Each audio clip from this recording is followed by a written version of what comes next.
Thank you all for being here. We're here to commemorate the launch of Heat Awareness Week in the state of Arizona, as well as the start of our operational period for heat response in the city of Phoenix.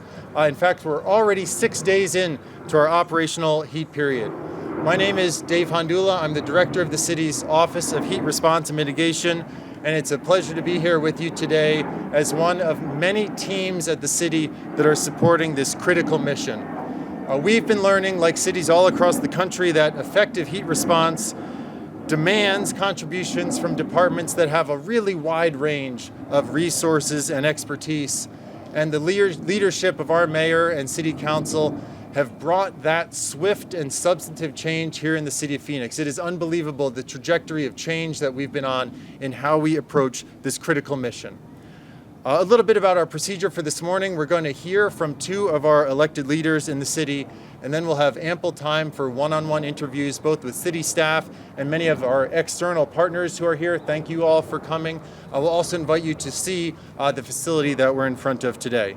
Again, thank you to so many partners who are here today. Too many to name, but we appreciate your partnership.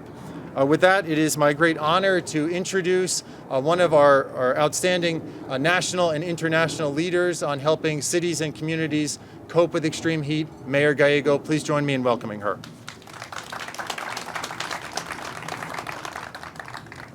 Thank you, Dr. Hondula. Thank you all for being with us here today. Dr. Hondula works year-round to prepare for summer heat season, and we so appreciate your leadership, as well as the city departments, our business partners, Maricopa County and MAG, who are here today.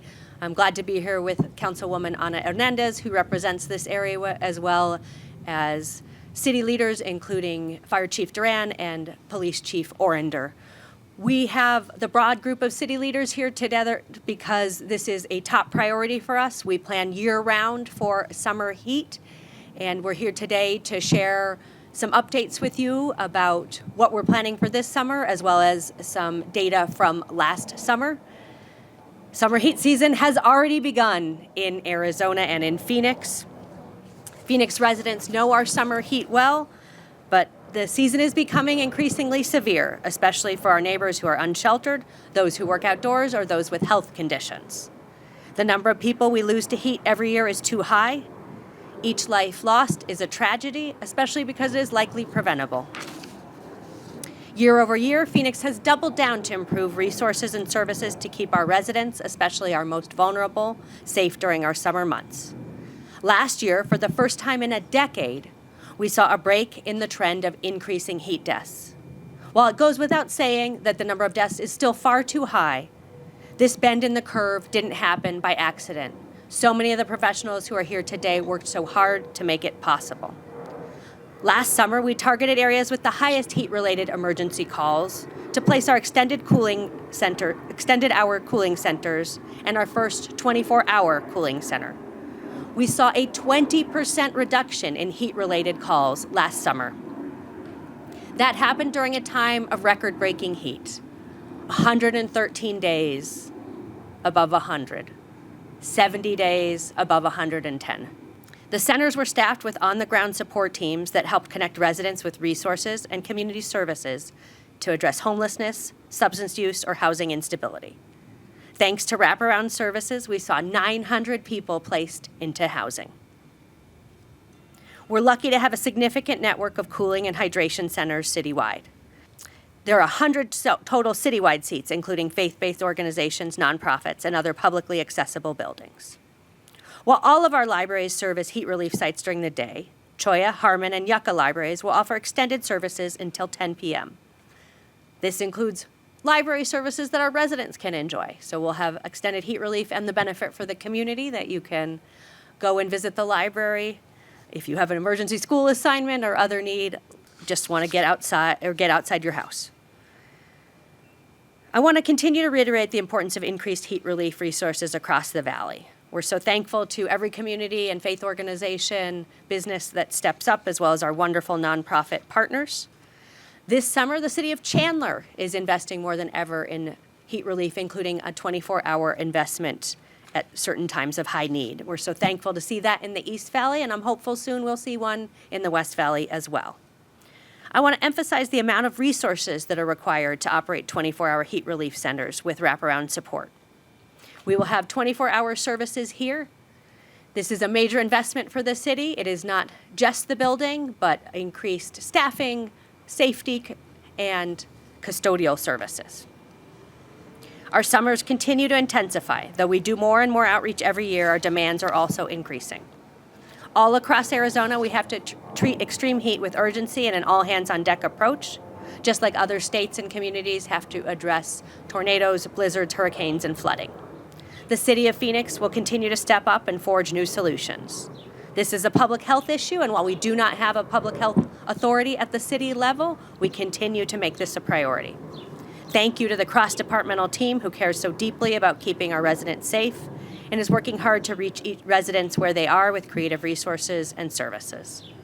Thanks to our Office of Innovation, we're also expanding to our public chilled water stations. I want to thank MAG, Maricopa County, and our partners community-wide who support cooling centers and connect residents with life-saving resources. I want to thank our utility partners. We're doing better and better about integrating when there's a power outage with our utility partners so that they know these relief sites are available, and we believe that is so key when there is an unexpected disruption in air conditioning. I want to thank my colleagues on the City Council for their leadership and commitment to the issue. I'm proud of our investments and that the results we're delivering. We are in Council District 7. This is an issue of real passion for Councilwoman Ana Hernandez, and I am excited to welcome her to the podium now.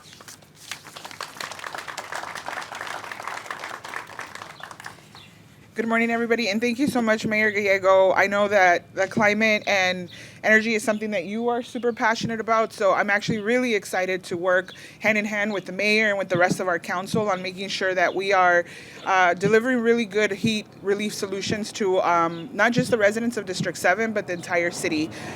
It is hot. It is hot in Phoenix. We are here. The heat is here. As the mayor shared, we had over 113 days at over 100 degrees. And for the first time, I think, in October, we were seeing the temperature reaching 110 degrees.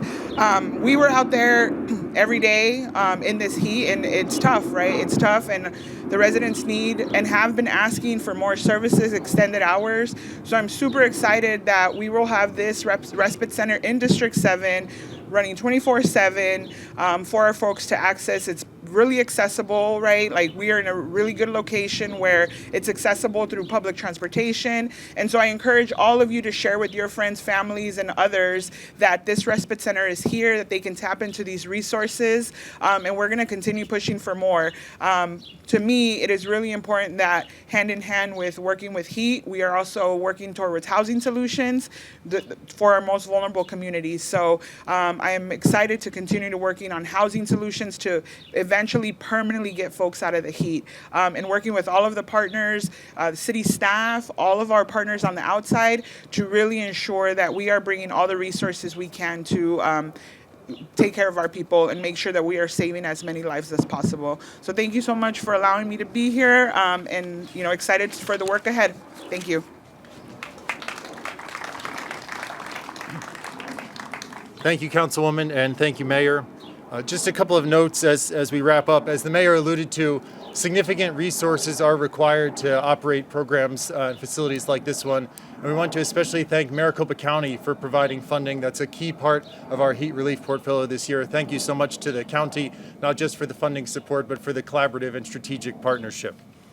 I also want to acknowledge seeing our weather service colleagues off to the side here. I don't mean to steal the thunder from you, but I would like to share a little bit of the weather forecast with our audience. While it's cool today, we do see triple-digit temperatures in the forecast for this upcoming weekend, and moderate heat risk is in the forecast. So the time to get the word out about these programs and all of the resources in the community is right now as we head into this weekend. And although these likely won't be the highest temperatures we see this year, it's these moderate heat risk days that are so dangerous. We see so many heat-related deaths each summer on days with temperatures in the 105 range, the 110 range. So please, and thank you for your help in getting the word out.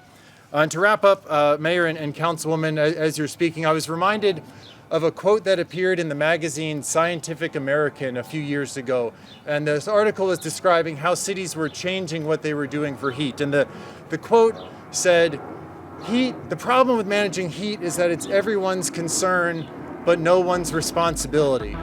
And Mayor and Councilwoman, with your leadership, I think it's clear that heat is our concern and our responsibility, all of our responsibility. The city will continue to lead, and we invite all partners and all community members to join us in those efforts this summer. Thank you very much. We now have communication staff available to help coordinate one-on-one interviews, and we hope you'll appreciate seeing your facility. Thank you again for being here.